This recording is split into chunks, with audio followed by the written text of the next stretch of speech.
Welcome to today's episode. If you're struggling to make sense of DePIN or wondering where the real opportunities are, with real stories, fresh insights, and a few laughs, stay tuned. Today we have William from DePIN Daily, a true legend in this space. Hey everyone, and welcome back, Will. Man, it's been a while. You've had a lot of stuff going on in your... We've had a lot of stuff. Last time we were speaking, you were bunkering down for... We recently just had a cyclone here on the Gold Coast. But with all that said, what's been happening, man? How's everything been? How's the world of DePIN going? Yeah, everything's been we obviously it has been a while. Last time we talked, I forgot what hurricane hit, but there was a hurricane that nearly hit where I'm at. Thankfully, it skirted. It did destroy lots of North Carolina, unfortunately. So, I hope that they're all recovered by now and everything. But everything's been crazy. Man, I got married, went on an awesome honeymoon. And besides all of that, DePIN's been crazy, dude. It's I don't know if you read the 2024 State of DePIN report from Asari Crypto, but Dylan Bain and I believe Sal from E3 Ventures or EV3 Ventures, they wrote it together, and they covered they covered the journey of DePIN thus far. And it's been kind of crazy. I mean, we went from like 2022, 2023 to this being a completely niche industry, like completely kind of unknown sector, to 2024. We saw lots of growth. And what I mean by growth is a lot of the supply side of all these DePINs in terms of like how many nodes are out there. Let's just, maybe reference Helium, for instance. They have about 60,000 plus Helium mobile hotspots online now, which is kind of insane. So a lot of supply side growth, and then on the other end of that, we saw a lot of revenues entering these DePINs as well, like real actual revenue flows coming in. And it's insane because like we all kind of like theorize this stuff like, oh yeah, like we'll build a bunch of supply and hopefully get the demand, and now we're starting to see demand pick up. And now the main issue we're facing with DePIN is there's not necessarily enough demand for some of them. And so you have a lot of supply there, lots of data, lots of services being rendered, but not necessarily enough demand to meet all that supply. And I would say that's the problem we're having, but it's a good problem to have because now we're essentially hunting down that demand, getting those data customers, and building from there, man. Basically, what I'm saying is everything's great. Everything's great. Yeah, well, I guess it's sort of like a two-phase in the DePIN. You've got to build the community and get the users getting that data, information, whatever that may be, within the network. But then on the actual business case in normal real world, then they've got to find those people that want to buy that data and selling that data ecosystem work in a nice, stable way between everybody.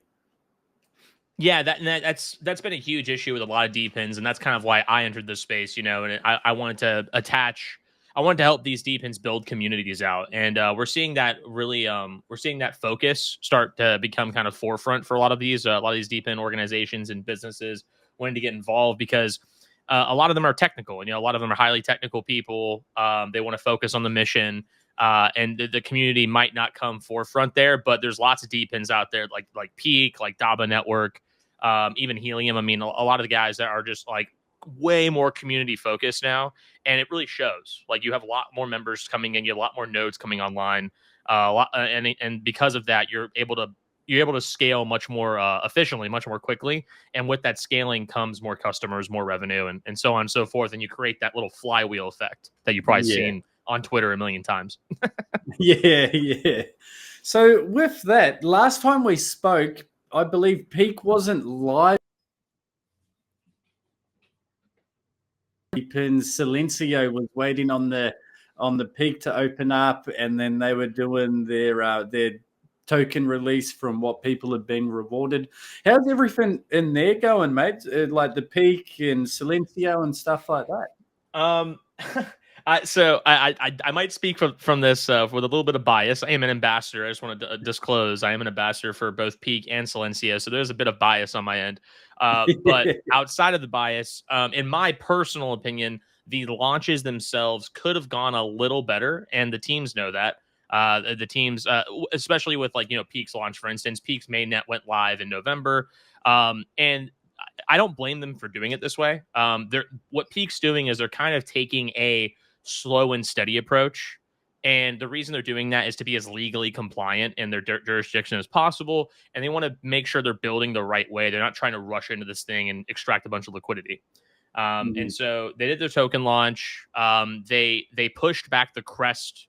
So Peak has a test net called Crest, and they were going to do an airdrop for all the Crest holders with Peak tokens and everything. And they pushed that back a while. They pushed it back like months and months and months. When I don't believe it was necessarily supposed to be like that. And so that was one fumble that happened. And some of the products that are being built on Peak aren't they're coming out, but they're not fully functional yet. And so it's like they're doing this like slow and steady approach, which I get why they're doing it. But it is ticking off some of the community members, and I understand their frustration completely. And so that's kind of what's happening on the Peak side. They're still building though. They're coming out with their tokens not available on dexes yet, but they're going to come out with their own dex soon, and it's going to be cross compatible with all EVM chains. And so we should be seeing that soon. I think that's going to help alleviate a lot of the issues that they're facing right now. Their Get Real campaign is live. And so if you're using any apps through any of the apps building on Peak, so like Silencio, DNet, any of those guys, I think Tenio as well, Mapmetrics, any of these projects building on Peak, there's like these little quests that you can accomplish. And so whatever email you used with those apps, you just link it to your Get Real campaign account. And now you can, earn XP and earn rewards possibly in the future during these seasons and whatnot. Season 1 just ended, but I believe season 2 is starting pretty soon. So that's kind of where Peak's at. Silencio specifically, they launched their token back in, oh my goodness, was it February? Yeah. So they did their airdrop back in February, or it was like late January, I believe. I personally enjoyed it. I thought the airdrop was if you were grinding a lot, the airdrop was very rewarding. It just really depended on what country you were in, because obviously when it comes to these airdrops, there's lots of regulations involved. And like I said before with Peak, I referenced it before, they're trying to be as legally compliant as possible. And so a lot of people were pissed off about certain KYC or certain jurisdictions that were, not available for airdrops. And I mean, that's I wouldn't necessarily, it's the fault of the team. That's more so the fault of those said jurisdictions. And so the team tried their best to, work around that and, again, make this airdrop as smooth as possible. I believe there was a couple of hiccups in the early hours of it, but besides that, technically speaking, it went very smooth. It was all done within app. I personally staked everything. I didn't sell a drop. Just because I think this is, truly, this is a very, very early play. The noise pollution market's very, very niche, very tiny. And so I'm hoping that it does expand in the future. But overall, both airdrops or both TGEs went as well as they could have. And everything's chugging along, dude. That's pretty much how the ecosystem's looking right now. Yeah, it's funny. How do I word this? But I guess it's funny, like, as a normal business running or a platform running, there's not as much, I guess, demand, passion, not needing that much updates and excitement come into the Web3 ecosystem, whatever that may be, DePIN, decentralized finance. There's so much demand on a company founder to keep delivering, keep getting that attention. It's a real funny mix, like compared to a normal business compared to having a Web3 project running that same ecosystem. Yeah, it's very attention based, and it's very I almost want to say, I hate saying like this kind of I think I've heard it way too many times at this point, but like the shiny new thing syndrome, where everyone's like, oh, like, this brand new thing called DePIN, oh man, Peak, oh Silencio, oh Helium back in the day, oh, all these brand new shiny new things. And once the luster fades for a little bit, like everyone just gets like disillusioned, and they're like, oh well, I got my airdrop, I'm out of here. Whereas I think DePIN is so uniquely positioned in Web3 and traditional businesses as well, to kind of show people, one, if you're on the traditional finance or like maybe traditional business side of things, you can actually earn consistent dividends through the cash flows of this business via DePIN, via this token, because revenue's funneling into the token. And so it kind of becomes a like enhanced version of a typical stock dividend. And then you have on the Web3 side of things, you have people that are actually holding onto these tokens and understanding, oh my goodness, there's real revenue flowing in these things, or they're going out and installing hotspots. They're going out with Helium, for instance, or GeoNet or Onakoi, and buying these things, installing them, and then like what's happening is they're creating a business on top of this decentralized business. Like me personally, I have a deployer business. I started a business with my neighbor. He's an electrician. I'm really big into finance and crypto. And so I was like, hey, like I'll handle all the operations. You would just handle the installations. And he said, cool. And now at this point, we're starting to grow our little deployer empire. Like we have Helium hotspots out there. We have Daba hotspots. We're starting to install some GeoNet ones and Wingbit ones. And now I am building an LLC, a business that's generating revenue based on these DePINs that are also generating revenue. And so it's really neat to have these multiple flywheels happening. And I think that DePIN represents a really special opportunity there, whereas opposed to other Web3, I don't want to call them projects, maybe your businesses, you don't necessarily have that. Like we kind of saw this, everything with the NFT craze back in the day where everyone's like, oh my God, like I'm going to join this community and it's going to be so cool. But it kind of stops there. Like there's nothing really further beyond that. I mean, outside of Pudgy Penguins maybe or Azuki that like establish these IPs, which are extremely difficult to do. And there's not a lot of cash flow there. Whereas with DePIN, you can start generating cash flow relatively quickly if you're attacking the right market in the right way. Obviously with these, hotspots and gathering these data points, as well as offering those services. Yep. So with you just touched base on the shiny new things, and I want to go this direction, but not in that direction. But what cool new projects have you been seeing since the last time we spoke that are coming out or have come out in the ecosystem, man? Yeah, I mentioned one of them earlier. There's a lot happening in the DePIN space, but one project that has really, really caught my eye is Daba Network. I'm not sure if you're familiar with Daba Network. No. It's DABBA. Essentially, what they do is they're based in India, and India has an issue I didn't even know they had. They have this really glaring issue of, one, they have a booming population. And two, that booming population has a lot of data needs. Like that booming population is just data hungry. A lot of young people are coming in. They have phones, they have computers, but there's a lack of internet connectivity out there because they just don't have the infrastructure. Like they basically, their population basically boomed so quickly that their infrastructure couldn't keep up. And a lot of these telco companies aren't building the infrastructure necessary because they don't see the RO, they don't see the RR there. Like they're like, hey, listen, like there's not enough, for all this money we're putting in, there's not gonna be enough revenue to come in because it's so cheap to just, have like this cell phone tower installed and everyone else everyone basically is tethered to that cell phone tower. But now the problem out there is that you're having a lot of overloading issues. You have lots of, not enough data going around for these people. And so what Daba discovered was, hey, listen, why don't we just, there's no infrastructure there. Let's provide the infrastructure. But how do you compete with these telcos? You just offload all your CapEx, all your expenditures to other people around the world. And so now, like, for instance, let's say Daba, contacts me and they say, hey, Will, do you want to buy like 5 internet hotspots? And then we'll install them for you and we'll maintain them for you. And then you have a right to the revenues of those hotspots for X amount of years because there's a huge need out there. There's demand out there. And so they'll tap my shoulder. I'll say, yes, sure. I buy the hotspots. I don't ever see the hotspots. I don't touch the hotspots. They do all the installation. They find out where the hotspots are needed. They contact these guys called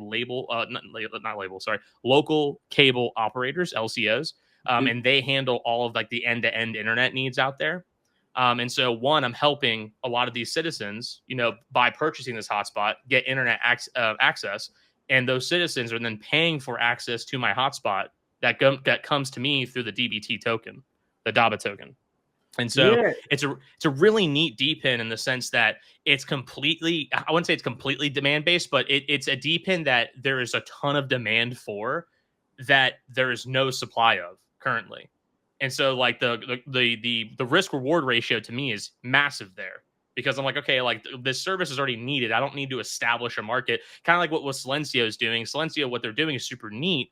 But again, it's a niche market. Like they're still trying to find demand for it. They have data customers, but there's not a plethora of those customers. Whereas on Daba Network's case, the supply isn't there, but the demand is there already. So they're just trying to get the supply going. And so I think season 2 just sold out. They're already at about 15,000 hotspots sold, if not more, which is insane. I think they're completely sold out as far as I know. I'm not sure if a season 3 is coming out. That's one of the DePINs I'm extremely excited about because they have all that demand just sitting there, and I think we're going to see tons of revenue flowing. Yeah, no. To that, we've actually built an application for a client, a fantasy sports application, and they actually with the cricket, they were targeting India for all bringing in new users, and we've been with my team and managing that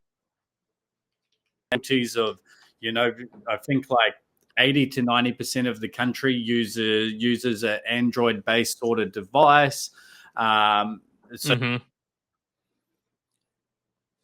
it's not really, for instance, or the brand new Samsung there, and internet. So there was quite a bit that the dev team had to do just to make sure that that ran smoothly.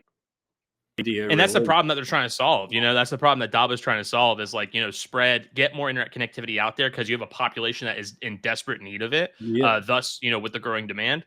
And the really neat thing is another neat fact about Daba, or like a statistic, if you want to point to it in terms of looking at the demand in terms of numbers, to compare it to Helium. Helium has about 60,000 plus hotspots deployed. I believe that's mostly America. There's some in Mexico, which they just had. I'll get to that next. They have a crazy deal in Mexico, which is freaking awesome, with one of the biggest telecom providers out there.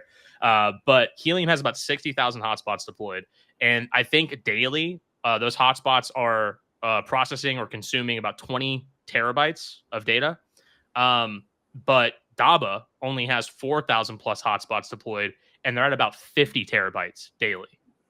Crap. Geez, that's massive. So, yeah, massive, dude. And if these people are paying per gigabyte or per megabyte, which they already are, I think they're paying like not much per gigabyte, but let's say you have a full household and they're all paying, $10 or $5 per gigabyte of data, and they consume 20, 30 gigabytes of data, or even 100, depending on what they're doing.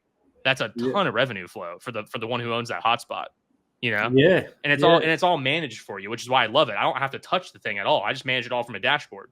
I go on my dashboard. I make sure that my hotspot's online. It's all managed by the LCO. Of course, the LCO takes the cut. They take a little fee that you pay them. But I'm fine with that. If I don't have to touch the thing, like with Helium, I have to install the hotspots. I had to, contact my neighbor, and we had to go to the local gym. We had to, get a bunch of Cat 6 cable going, like start finding the best spot to put it on, drill it into the wall and everything, and it's fine. But with Daba, it's all done for you, which is why I'm just going to keep shouting them from the rooftops, because I'm just like, I love the idea of what they're doing.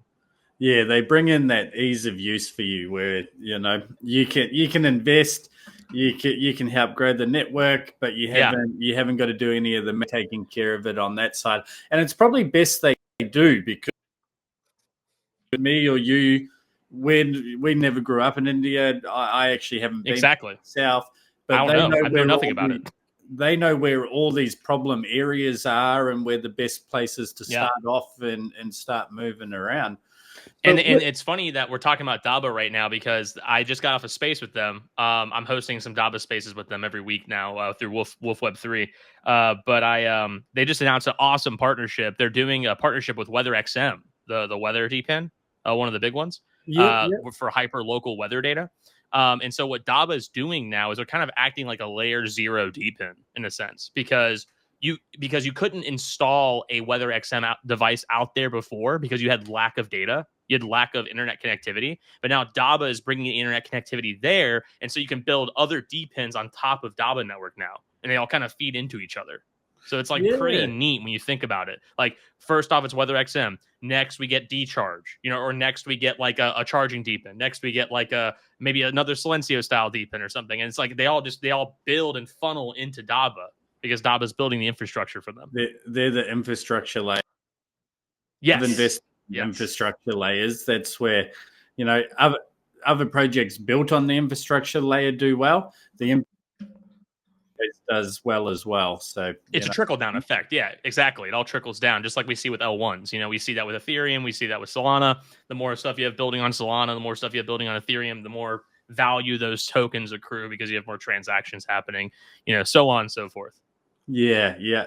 So with that said, Will, I know we spoke when you went to ETH Denver last year, but I know they've had ETH Denver again recently. How was the DePIN industry? I know last time you made a lot of connections.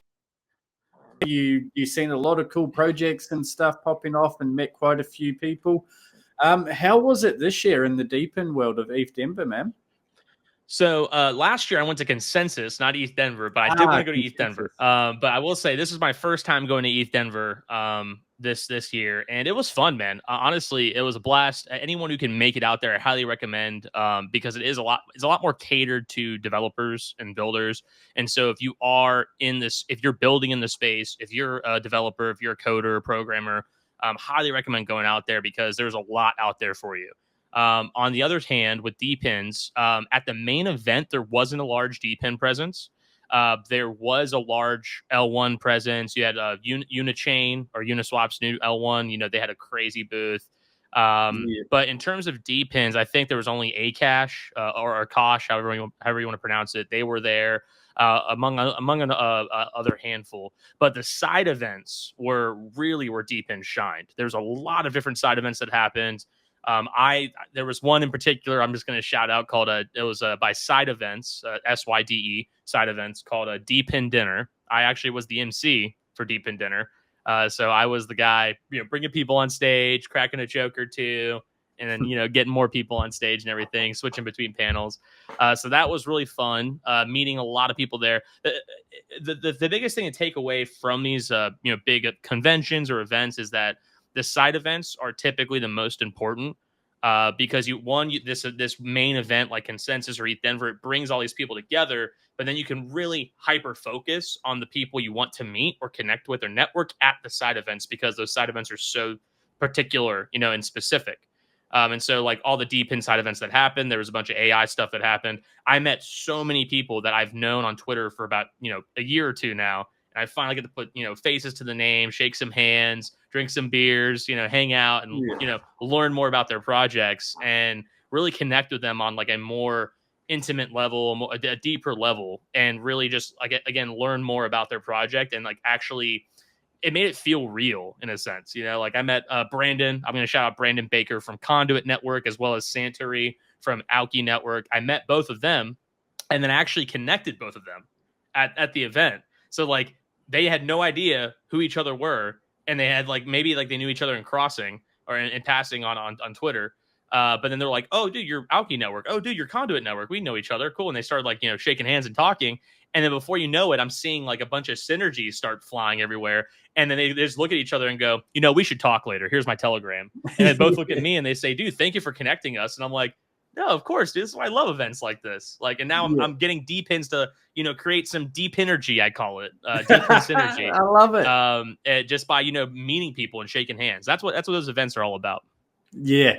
I couldn't agree more. I find the day events, networking, people you already know, you're sort of around and seeing what all the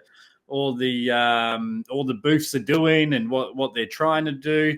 But then when you go to the side events and the after parties, that's where everyone lets their hair down and they just want to have fun, connect, have a few. Yeah, there's a lot of that. There's a lot of raves. Hit up a lot of raves. It's very interesting.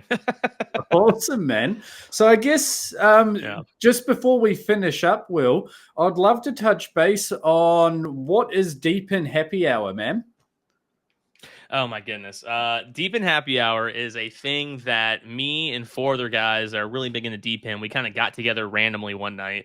I think we were in a space and we were just talking about how there's no casual bro space over DePINs, and it's all very there's technical podcasts or there's really structured podcasts. And I was thinking to myself, dude, there needs to be a fun part of this space. I feel like there's no fun. We need more fun. And so we all got together and now we host this thing called DePIN Happy Hour every Thursday night around 9 p.m. Eastern. I know it's pretty late, but we're all from across the country in America, so like we try to coordinate with our times and everything. But we all come from different parts of the industry. So I'm like more on the peak side of things and like kind of tapping my feet and my perspective, giving my perspective from that. Then you have a lot of what is it? There's a bunch of like Solana ones, Ethereum ones that are around. That we have two guys that kind of talk about that a lot. Then we have someone from a specific DePIN project called 375 AI, which is really unique, project. Definitely check him out. He gives his takes as well. But we're all from like kind of different walks of life, and we have different perspectives on this kind of thing. And it's fun to, I don't know, it's fun to just kick back, drink a couple beers, talk a bunch of shit, and just kind of like give our non-scripted thoughts on the space. And like we kind of talk about, events that happened in the week, or maybe we heard something down the grapevine that we're kind of discussing, or maybe there's a unique perspective on DePINs we didn't like really think about before. So we have like guests on, and we tell the guests too. Like, it's so funny when we have guests on, because they're always just like, hey, what's the agenda? What are we talking about? And I'm like, I don't know, dude. We just go into this thing blind. Like, there's no agenda. Like, you can just come on and talk about your life if you want to. I don't care. Like, I think last happy hour we talked about like, I forgot what happened. We got really philosophical towards the end. I had like 4 beers and we were just getting real philosophical about everything. And it kind of like left the DePIN talk, but it was really funny. So anyways, long story short, DePIN happy hour, casual podcast, very, very, very casual. Me and the boys, we have some drinks, hang out, talk about DePIN, RWAs, Web3, all that stuff, and just kind of kick it back, man. And we love having people over. So yeah, 9 p.m. Eastern on Twitter. Check it out. Awesome, man. Yeah, I'll come check it out for sure. Because I find a lot of, I love that, because I find of the Twitter spaces, it was all unstructured and whatnot. Then I think it come to a point I listen into, and I don't listen into a lot, but in spare time, I'll see what's there and jump in. But a lot of very structured, scripted conversations of projects and invites where like I miss the days where like, and they're like, oh, we're full off, which, depending on. Yeah. I love the days where like, you'd have a Twitter space, there'd be some conversations in the crowd to ask questions. Like I never see inviting strangers. Like you said, it's too structured now that we don't ever see that kind of thing anymore. And like honestly, on DePIN Happy Hour, it's a live stream, so we're all live, like with our cameras and our faces, and everything. And it's funny because you'll see us like you'll see us typing away, like talking to each other in the background, like maybe messaging, and you'll see our faces like change reactions. We're like, what? Like, what did you say? It's just really funny. And sometimes we have listeners on, and then we just bring them up. Like we have a listener in the chat, and I'm like, hey, DM me. I'll send you the link to the restream and hop on. We would love to hear your take. Like elaborate on what you just said. And then like I think one time we like really like I can't remember. We were all really drunk, but we're just like we were like kind of blasting this guy because he like said a really dumb take, I think. And I was like, why'd you say that? Like, I want you to please elaborate on that. And he's just like, oh, I can't, man. I was just talking shit. I was like, okay, cool. Like, thanks, dude. Happy to have you over here.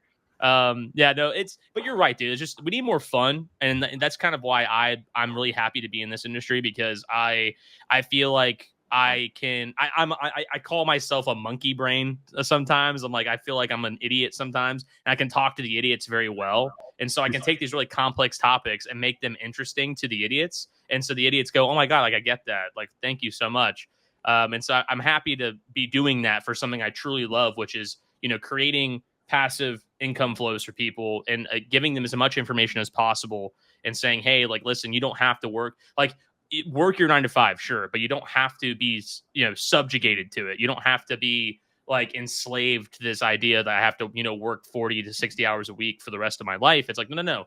Build up these passive revenue streams, build up a dividend income portfolio, build up a DePIN portfolio, and start earning, money and monetizing your life on the side from all these little actions that you do. And really give yourself financial freedom. And that's my main goal for all the entire audience I have, is just ensuring that they have all the information and tools at their disposal to give themselves the best chance at getting financial freedom. Yeah, and I think that's when you like, I'll see a real expert when they can explain that complex task in just simple. Okay, I've got it through analogies, is always the best where, it's like this and this. And then you just see people. The hardest part is go, losing the actual message in that, right? Like when you translate, because Yeah. I was talking to Brandon from Conduit about this, and Brandon's he's a very well-spoken person, but he can get really low level sometimes. Like he can start talking and he'll start talking about very, very like big and complex ideas, and he's really good at doing it. But then he's like, "Hey, listen, like, was I going like a little too low level there?" And I'm like, No, Brandon, we need people like you. Like you're talking to investors, you're talking to people in the same headspace as you. But what you need is people like me, people who can talk to the idiots about your idea. Like, so you just tell me your idea and I'll relay it to them, and then they'll understand it. Like they might listen to you and might not get it. They'll be like, oh, well, Yeah. and that's fine. Like you're not supposed to make them get it. You're supposed to contact me and say, hey, Will, make a funny video so these people get my idea. And I say, Yeah. got it. And I just do that really fast without losing the, main point of your project or your idea. And he was just like a light bulb. And he was like, yeah, you're right. Holy crap, dude. Like, I'm going to call you. I was like, sweet. Yeah. Turn it into a business. Yeah. The trend. Yeah, exactly. Yeah. Awesome, Will. Well, is there any final thoughts before we end the podcast, mate? Anything you want to share? Give any shout outs, anything like that, buddy? Well, I guess shout out Blockstars. You guys are, I haven't talked to you in a little bit, but I'm happy you guys are doing well. Happy the cyclone didn't, swoop you up. I guess my final takeaway for all the listeners would be to, if you think DePIN is like, down and out, or if you're sad about the market being down, which the market, took a nice correction there for a little bit due to various reasons that we won't get into on the podcast. But if you're upset about the market, don't be. This is a great buying opportunity. Like bear markets like this and dips like this are what really create, they create the biggest winners in the space. Buy when there's blood in the streets, like Warren Buffett always said. Sell when others are greedy. Buy when they're fearful. And you will rarely lose. But the cool thing about DePIN is that you don't have to buy the dip. You just keep earning. So if you're not into DePIN, get into DePIN. There's a bunch on your phone you can download, a bunch on your computer you can download. You don't have to buy a bunch of hardware. You can look up a bunch of different stuff and start just mining, start earning. Because why not, right? You already have an internet connection. You have a cell phone. Why not start earning some tokens on the side? Start accumulating that portfolio during the bear market. And before you know it, in the bull market, you might be sitting a little better off than you already are. So I would say just, look into DePINs. If you want to learn more about it, you can follow my channel. You can follow a plethora of channels, or you listen to this podcast over and over again. That might help you out too. But no, seriously, thank you so much, man. It's great seeing you again. Great seeing Blockstars. And I can't wait to be on the next one. Thanks, Will. And yeah, I think with that, coming into bear markets, I think that's where you find because they're the people that are building no matter what. They don't care about, that's new shiny thing. We can just make some money and this. Mm-hmm. Those people that are really going to build, and they're in here building for the right reasons. So I personally, that's where I think you find the most opportunities. But on that, we're DePIN directory for anyone out there that's looking to get into the DePIN ecosystem and learn a bit about it all. So yeah, there's DePIN Pulse. DePIN Pulse. That's DePIN PULSE. I think they're updating their database pretty soon, but that's pretty current. DePIN Pulse is great. DePIN Ninja is another one. If you're looking for DePINs that are generating revenue already, on-chain revenue, DePIN Ninja is a really good one to look up. But all in all, Messari Crypto is a great source to follow. That's MESSARI, Messari Crypto. They're on Twitter. They release reports monthly. They have tweets weekly just about different sectors in the Web3 space. They talk about DePIN a lot, and they have really, really great reports on DePIN in terms of users, amount of nodes online, revenue, yada yada yada, whatever metrics you want to follow. They have amazing statistics and takes on DePIN. So Messari Crypto for sure, DePIN Pulse, DePIN Ninja. Those are stuff that I follow, and I love what they build. Also, Who Loves Burrito? His name is Who Loves Burrito. No joke. It's a cartoon picture of a burrito with a smiley face. I don't know what the guy's obsession is with burritos, but I love him to death, though. His website is Who Loves Burrito, and it's a database of DePINs and like a news source for DePINs. So check out Who Loves Burrito. It's all one word. And it's great. So yeah, shout out Who Loves Burrito. Love you, dude. Yeah, check out his stuff for sure. Awesome, man. I'm going to check a few of them out and have a look around. Well, the time, man, and joining us. Love to, buddy. And I'm sure we'll be talking soon. And I'll be happy hour for sure to come in and have. I would love to have you on. You're welcome on anytime you want. Just shoot me a DM. Awesome. All right. Perfect, dude. See you, bro.